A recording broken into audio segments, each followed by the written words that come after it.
Well, hi everyone. Hope you're doing well today. I want to go on with part 2 of our discussion of infrared and how to get an infrared look out of your cameras. Last week we discussed not even owning an infrared camera, just going back to some of your old color files and pulling them up, and through the magic of Photoshop, I demonstrate in the video, so I recommend you go watch it if you haven't seen it. I can show you how you can get an infrared look out of your colored photos. Is it 100% accurate as to infrared? No, it's not, but I have to admit it looks pretty good, and for some of you, that may be all it takes. Well, this week I want to show you how we can take a smartphone, in my case an iPhone 16 Pro. So here's the two simple components you're going to need, and I'll put these in the list down below. You need a filter holder that will attach to your camera. This is the one I use, is a Neewer, Neewer, and then I use a Hoya 67 millimeter infrared filter, and that just screws into the threads of the holder, and then it will attach to the iPhone. So here's what it looks like when it's attached to the phone. Very simple setup. There's just, like I said, a little peg on the other side of the phone. So this is the other view looking down on it, so you can see where the little knob set screw goes right against the facing of the glass of the iPhone, and the filter covers up the three lenses as we talked about.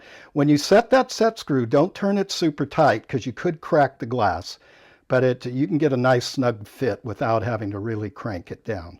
The holder is $20, $19.99 on Amazon. I got the links listed down below this video.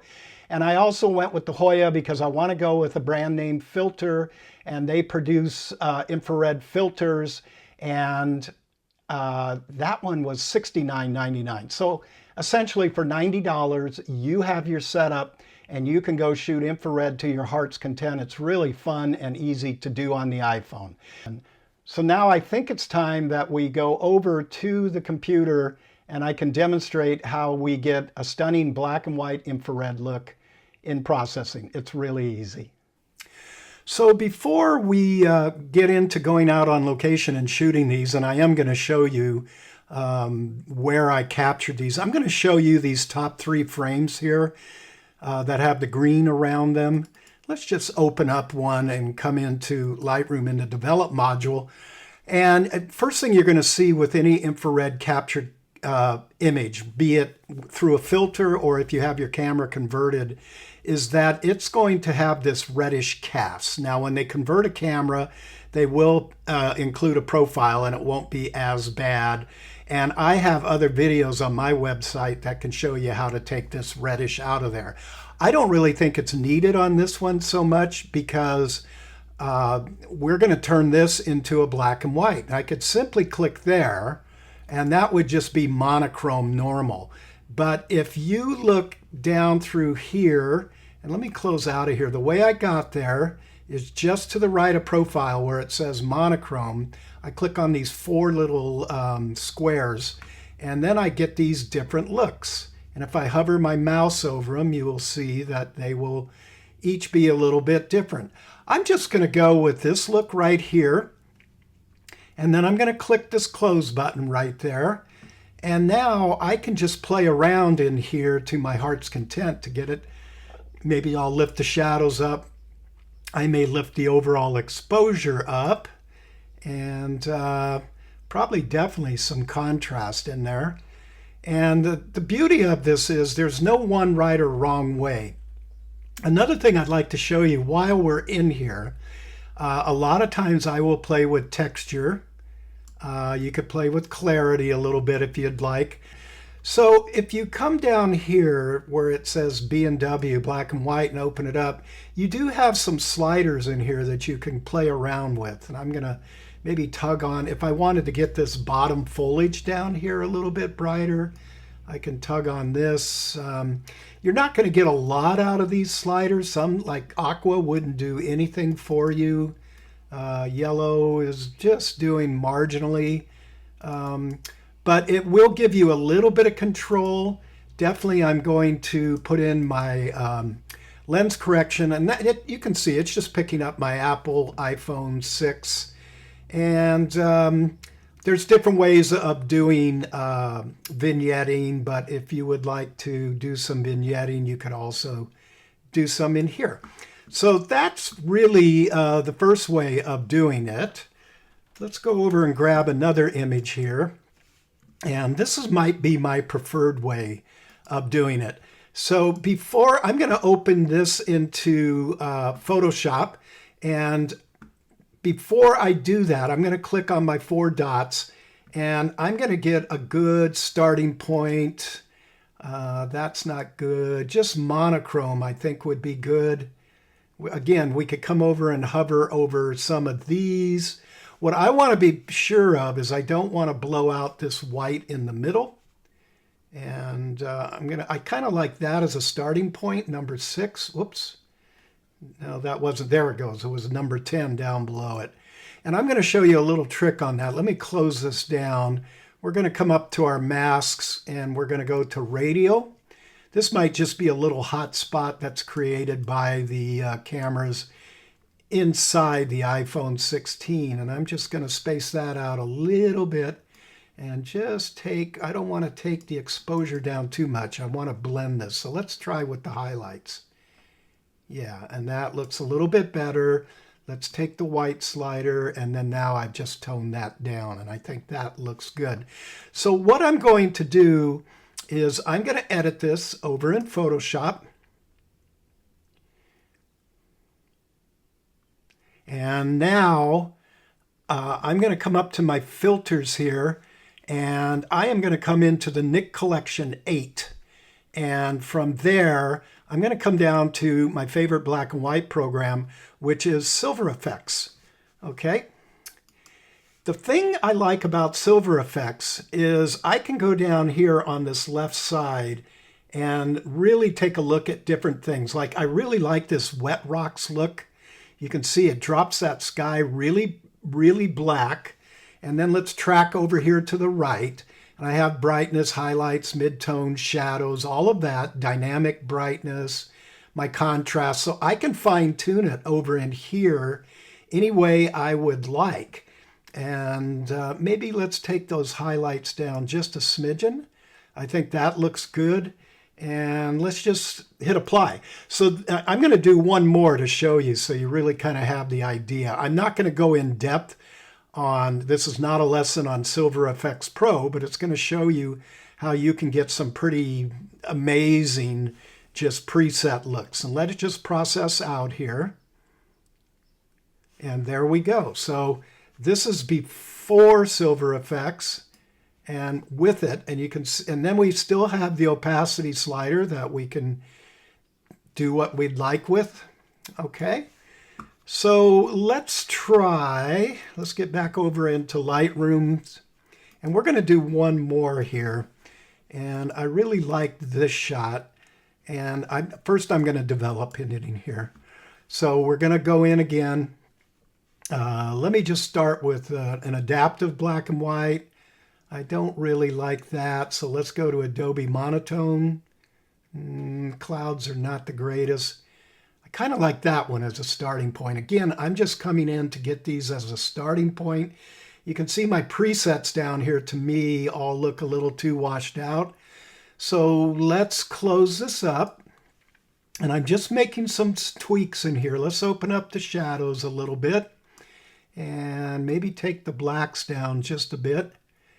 And this time I'm just going to do it right out of Lightroom. I'm going to edit.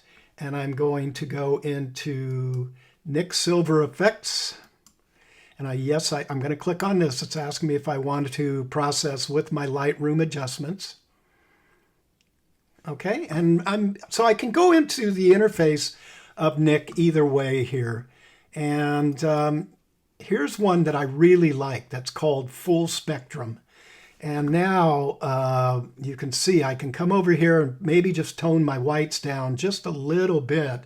But in one click, I'm going to leave amplified blacks up. In one click, I really got a beautiful look to this. And it brought the structure up too. If I want to take structure down, I could. I'm thinking everything else. I'm looking at brightness. Maybe I'll back that down just a smidgen so we're not blowing that sky. Let me bump it. That's just, I don't want to get those clouds too hot. And if I click apply here, it'll process and bring me back out into Lightroom with those changes made. Okay, so now that you've seen my preferred method of processing, actually two, I could do it all just in Lightroom or Lightroom plus Silver Effects. Let's now go out on location with me, and I'm going to show you where a lot of these pictures were created and even more. So we're going to start with this scene in Morro Bay of the Inner Bay, which is really beautiful, and the Morro Bay rock in the background. And if you can see, I'm going to hold this up. I've got these two benches in the foreground that I don't really want. So if I lower my positioning down, I can push the existing foliage up and pretty much hide those benches. So that's going to be the goal. Now let's try it in infrared and see what we get.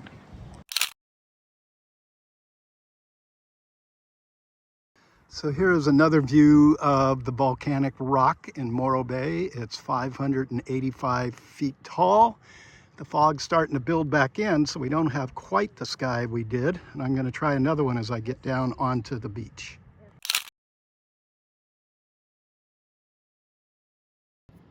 So here's another view of the dormant volcanic plug, which is Morro Rock, from the sand dunes, and I'm looking for a semi-decent foreground here.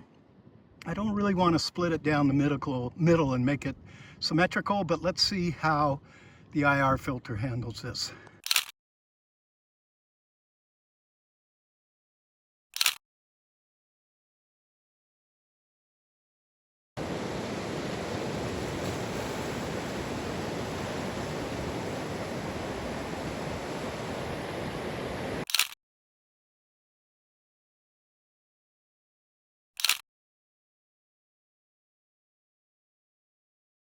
So the third spot that I've found is this really cool little scene with this pond down below. And let me see if I can zoom in on that. I apologize for the wind. I don't have a microphone with me. And I don't like that's too tight. That might be the framing. So let's get the filter on and see what we can come up with.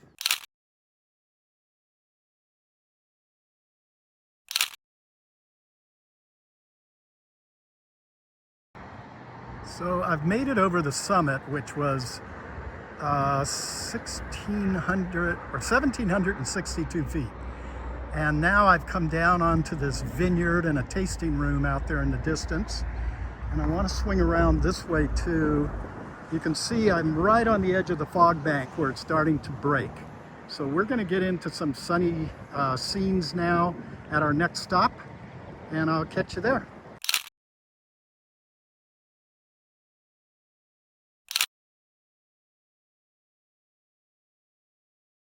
So I found another really cool scene at a vineyard. And you can see we got the broken clouds, which really look good in infrared. So let's take a look at some of those shots.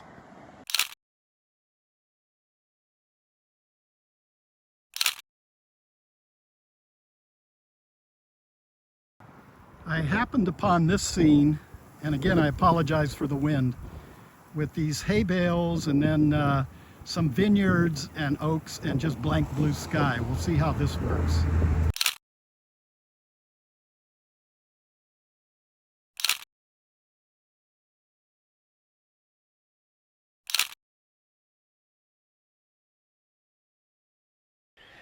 Well, there you go.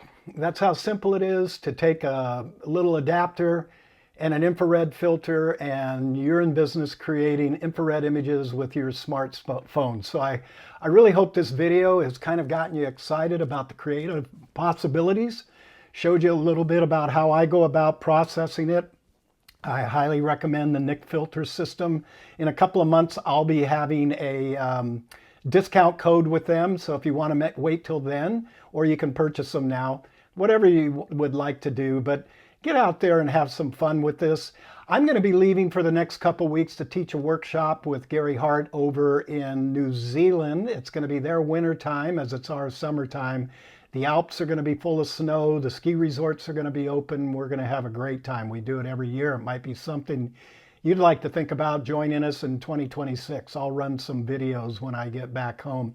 So I'm going to take a couple weeks off here, but I will get back with our final installment, which will be on converting a older mirrorless camera that you might have.